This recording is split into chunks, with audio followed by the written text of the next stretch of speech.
দীর্ঘ সংস্কারের অভাবে আসানসোলের কালাঝুরিয়া পাম্প হাউসের পাইপ ভেঙে বিপত্তি দেখা দিয়েছে। যদিও এই বিষয়টিকে নিয়েও রাজনীতি শুরু করে দিয়েছে বিজেপি। আসানসোলের কালাঝুরিয়া এলাকায় 1983 সালে তৎকালীন বাম সরকারের আমলে তৈরি হয়েছিল দামোদর নদের ওপর একটি সেতু। সেতুটির একটি পাইপ গতকাল ভেঙে পড়ার ফলে জামুরিয়া সহ বেশ কয়েকটি এলাকায় জল সরবরাহ বিঘ্নিত হবার আশঙ্কা দেখা দিয়েছে। স্থানীয় বাসিন্দা রামবিলাস মণ্ডলের দাবি, বালি চুরি নয়, আসল কারণ এই সেতুটি নির্মাণ গতভাবেই ত্রুটিপূর্ণ ছিল। 1983 সালে তৎকালীন মুখ্যমন্ত্রী প্রয়াত জ্যোতি বসুর সময়ে সেতুটি নির্মাণ করা হয়েছিল। রামবিলাস বাবু বলেন, বালির ধর্মই তো সরে সরে যাওয়া। আসলে যখন সেতুটি নির্মাণ হয় তখন বালির ওপর কংক্রিটের ঢালাই দেওয়া হয়েছিল। বালি সরতে থাকায় কাঠামো দুর্বল হয়ে পড়েছে, সে কারণে এই ঘটনা ঘটেছে। অন্যদিকে সেতুটি নির্মাণ এবং রক্ষণাবেক্ষণকারী সংস্থা জনস্বাস্থ্য কারিগরি দপ্তরের তরফেও এক আধিকারিক বলেন, প্রত্যেক নির্মাণের একটা স্বাভাবিক আয়ু থাকে। কোনো স্থানে হয়তো কিছু ত্রুটি দেখা দিয়েছিল, সে কারণেই ঘটেছে এই ঘটনা। বিষয়টি তাদের দপ্তরের ইঞ্জিনিয়াররা পরিদর্শন করছেন বলে জানান ওই আধিকারিক। যদিও এই ঘটনাটিকেও তৃণমূলের চুরিরই ফসল বলে দাবি করেছেন আসানসোল দক্ষিণের বিজেপি বিধায়িকা অগ্নিমিত্রা পাল। তার দাবি, এলাকা থেকে ধারাবাহিকভাবে বালি চুরি করছে তৃণমূল আশ্রিত সমাজ বিরোধীরা। ক্রমাগত বালি তোলা হতে থাকায় সেতুটি নড়বড়ে হয়ে পড়েছিল, সেই কারণেই এই বিপত্তি দেখা দিয়েছে। অগ্নিমিত্রা দেবীর দাবি, তৃণমূল এবং চোর এই দুই শব্দ এখন সমার্থক। আগামী দিনে অভিধানে চোর শব্দের অর্থ লেখা থাকবে তৃণমূল। তিনি বলেন, দামোদরের এই এলাকা থেকে এত বিপুল পরিমাণ বালি চুরি না হলে এমনটা কখনোই হতো না। যদিও অগ্নিমিত্রা দেবীর বক্তব্যের তীব্র প্রতিবাদ করেন আসানসোল নগর নিগমের অন্যতম ডেপুটি মেয়র ওয়াসিমুল হক। তিনি বলেন, বিজেপি তো সব বিষয়ে তৃণমূলের খোঁজ খুঁজবার জন্যই বসে আছে। বিজেপি নিজেদের দোষ দেখতে পাচ্ছে না। সীমান্ত দিয়ে গরু পাচার হচ্ছে, বিএসএফ কি করছে? কলিয়ারি থেকে কয়লা চুরি হচ্ছে, সিআইএসএ পাটকাচ্ছে না কেন? আসলে সব জায়গাতে বিজেপি নেতাদের কাটমানির প্রশ্ন জড়িয়ে আছে। পেছনে যেটা কনস্ট্রাকশন যখন তৈরি হয় তখন ভুল আছে, সেই সময়কার ভুল আছে। ভুল সিদ্ধান্ত নিয়ে ইঞ্জিনিয়াররা যেটা করেছিল, মানে বালির উপরে ঢালাইটা করে ভাসিয়ে রেখেছিল, যার জন্য বালিটা সরবে। এই জলের স্রোতটা যে জায়গায় যেটা ধস হয়েছে, সেই ধসটা মেন স্রোতের উপরে ছিল জায়গাটা, যার জন্য ধস হবেই। যদি পাথরের উপরে, মানে বালির নিচে পাথর যেটা আছে সেই উপরে যদি 3 ফুট গর্ত করে যদি ঢালাই করতো, তাহলে এই জিনিসটা ধসটা হতো না। বালির খাইয়ে ঘাট নেই 2 কিলোমিটার পূর্বে, আর পশ্চিমে 1 কিলোমিটার ঘাট নেই, 1-1.5 কিলোমিটারের ভেতরে ঘাট নেই, তাহলে বালির সরবে। আরও আমাদের যে জায়গাগুলো আছে, লোকাল গ্রামগুলো আছে, সবগুলোই চলছে।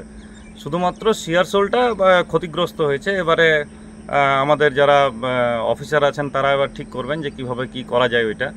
বাকি যে সমস্ত জায়গাগুলো এই পিচ থেকে যেখানে জল দেওয়া হয় সেই সবগুলো মোটামুটি সচল কাল থেকে।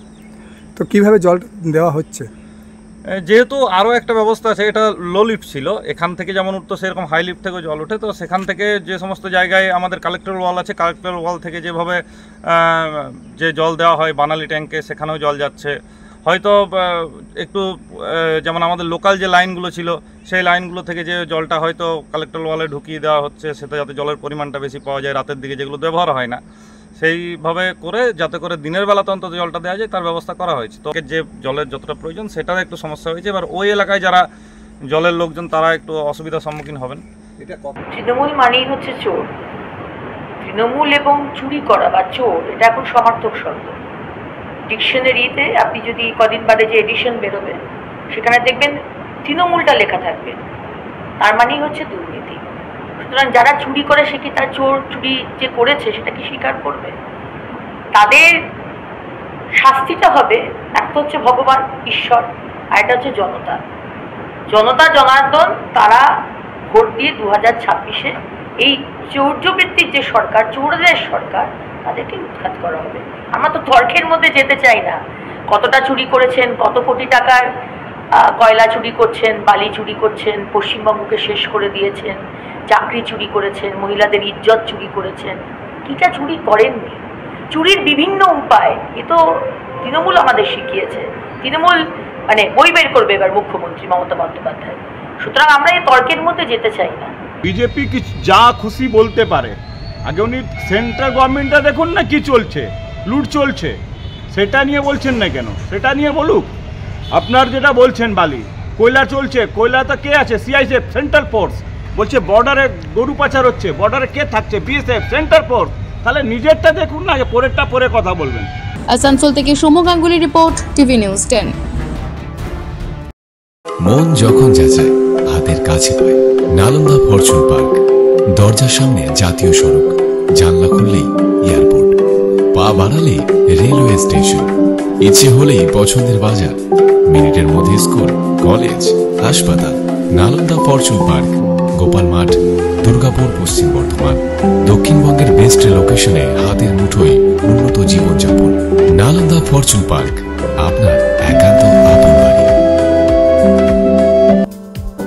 বাইক মানে বাজাজ, আর দুর্গাপুরে বাজাজ মানে ব্যানার্জি বাজাজ। ঐতিহাসিক বাজাজ চেতক থেকে শুরু করে আজকের যুব প্রজন্মের গর্ব বাজাজ পালসার, সবই এক ছাদের নিচে। জাতীয় সড়কের একদম পাশে দুর্গাপুরে অবস্থিত ব্যানার্জি বাজাজ এখন দক্ষিণবঙ্গের সবচেয়ে বিশ্বস্ত বাজাজ ডিলার। বাইকের বিক্রি থেকে সার্ভিস, সবকিছুতেই নির্ভরযোগ্যতা, দক্ষতা আর বিশ্বমানের সেবা। আজই চলে আসুন ব্যানার্জি বাজাজ দুর্গাপুরে। বাইক কিনুন আর বাজাজের গর্ব অনুভব করুন।